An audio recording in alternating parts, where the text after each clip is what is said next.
నమస్తే మిత్రులారా, నేను మీ శ్రీనివాస్ చౌహాన్ అడ్వకేట్. మిత్రులారా, ఒక వ్యక్తి ఎన్ని వీలునామాలనైనా రాయవచ్చా?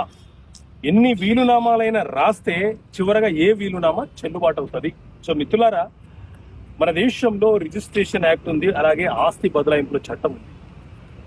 ఈ చట్టాల ప్రకారంగా ఇందులో పేర్కొన్నటువంటి సెక్షన్లలోని వీలునామాల ప్రకారంగా వీలునామా అంటే ఎవరైనా ఒక వ్యక్తి ఏదైనా ఒక ఆస్తి మీద పరిపూర్ణంగా హక్కులను కలిగి ఉంటే అతను ఆ ఆస్తిని ఎవరికైనా వీలునామా రాయవచ్చు.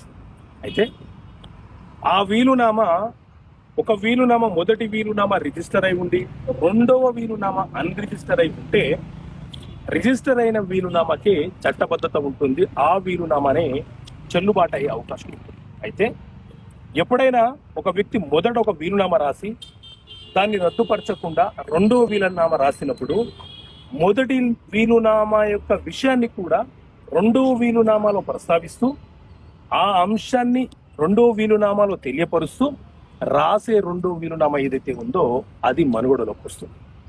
మరి వీలునామా ఎప్పటి నుంచి చెల్లుబాటు అవుతుంది అని అంటే, రాసిన వ్యక్తి మరణించిన తర్వాత నుంచి ఎప్పుడైనా వీలునామా అమల్లోకి రావచ్చు.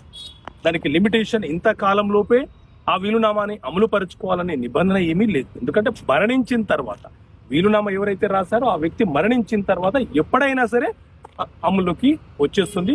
దాన్ని అమలు పరుచుకోవాల్సిన అవసరం మనకు ఉంటుంది. అయితే మరి వీలునామాని ఎప్పుడైనా ఉపసంహరణ చేసుకోవచ్చా అంటే, ఒక వ్యక్తి ఎవరికైనా వీలునామా రాస్తే తన ఇష్టం, తాను ఎప్పుడైనా ఆ వీలునామాని రద్దుపరచుకోవచ్చు, ఉపసంహరణ చేసుకునే హక్కు అతనికి ఉంటుంది.